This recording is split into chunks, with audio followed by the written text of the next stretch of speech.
Urcăm panta aici, după ce am încărcat congelatele.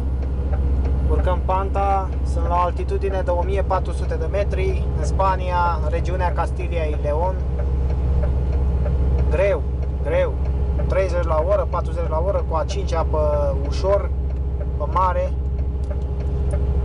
De multe ori i-am dat-o și pe a 5-a pe mică, nu vrea să urce, că nu poate.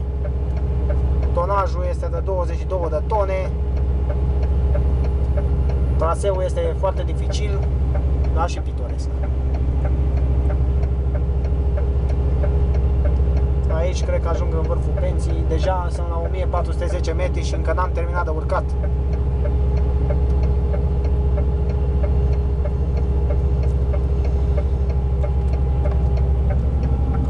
Uite dacă o lovim.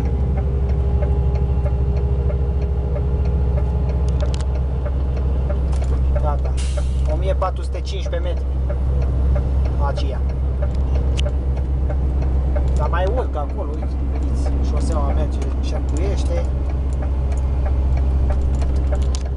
Ai.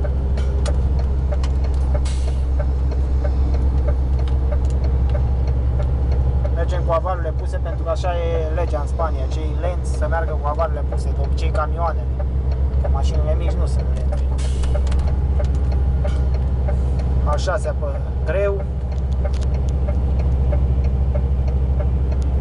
Peisajul pitoresc pe aici.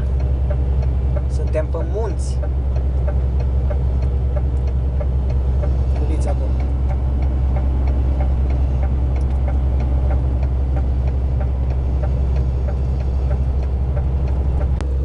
Consumul 38,2 ăla mediu.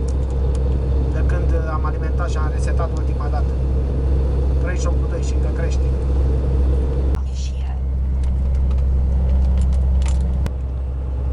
Deci mașina asta intră acum pe autostradă, să circule pe autostradă.